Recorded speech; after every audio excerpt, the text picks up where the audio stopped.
This is exactly how I'm going to double my testosterone in 2 years. I will take you through the steps and strategies I use every day in order to increase my testosterone. First off, I wanted to say that testosterone is just a number and another way or metric that I can track in order to improve it. My goal is 1,000 nanograms per deciliter of testosterone in 2026, so from 2 years from now. I got my testosterone levels checked in July 2023, and here are the results. Not very good for a young man. Even though I'm in the healthy range, does not mean that it's good. Men's testosterone has dropped 50% in the last 100 years. In the 1940s, when scientists could actually study the history of men's testosterone, the average middle-aged man was approximately double of the levels that we have today. The ranges are laughably huge, like 250 to 1,000 nanograms per deciliter. That's like me recommending you to go on a walk from 0.2 miles to 26.2 miles. So somewhere in there is good, so have fun.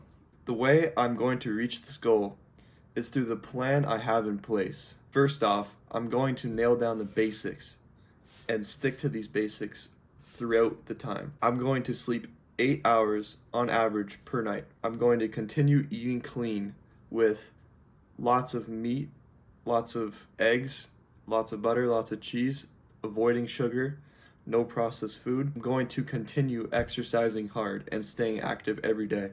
If you don't know what testosterone is and you're a little bit confused, it's a hormone that plays a key role in development and characteristics. It promotes the growth of muscle mass, hair density, and affects the distribution of fat in the body.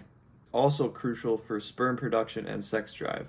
It's also associated with competition and aggression. In essence, it's basically what makes you a man. The reason for the recent craze in increasing testosterone is the major benefits that it provides. It would be great to improve these things, so why not give it a try? Next, I'm going to take the supplements that I deem necessary. Here are some of the supplements that I take. Not all of them are needed. I was talking to my grandpa a few days ago, and I was asking him about his lifestyle when he was a boy. He lived on a farm in Saskatchewan, and his family would raise chickens, cows, pigs, and slaughter their own animals and eat the animals that they raised. And they would eat like fresh fruits, fresh vegetables, and nothing was really processed. There was no plastic. And I want to try and mimic exactly what he ate. I also want to ask him another question. I want to ask him, when he was a boy, did he ever hear of people having heart attacks or obesity or like dying of cancer and this sort of thing? So imagine how much things have changed since then.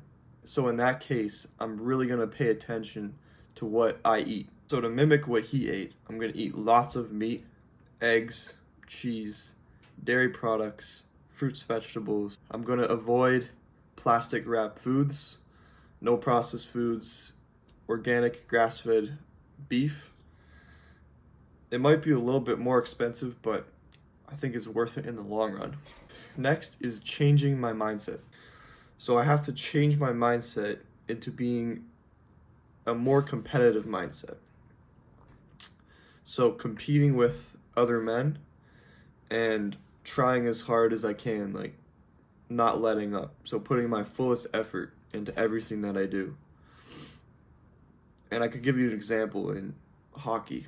Whenever I try as hard as I can in hockey, I always feel really good after and during when I'm playing, because competition in sports is one way to increase a more competitive mindset, therefore making you more competitive in everything that I do. Lastly, I'm going to talk about estrogenics. The presence of chemicals known as estrogenics mimic the function of estrogen. Estrogenics can disrupt hormones, specifically in men. Estrogenics are in our environment and everyday products. All sorts of illnesses and hormonal imbalances. Now, there is a huge list of things to avoid that are estrogenic, things you might not even believe that can harm you. I started researching and learning more on this topic. I went deep into the rabbit hole. This is a huge problem in our modern day. It's a silent killer and slowly impacts your health negatively. I recommend you read this book.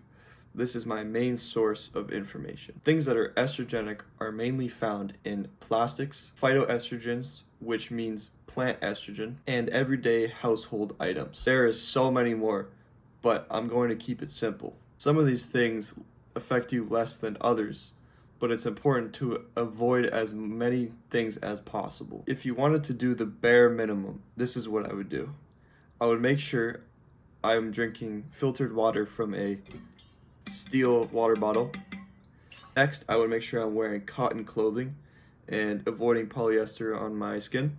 I would avoid phytoestrogens, including soy and flax seeds. And lastly, I would make sure that there's no mold in my environment. I will put up a list that I follow every day. I take this to the extreme.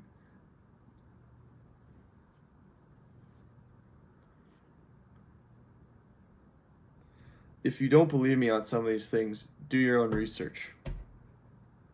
For me, I take my health very seriously, and I will do anything to improve it. If it means I have to go through effort and change things in my environment, so be it. Make sure you subscribe and give this video a thumbs up.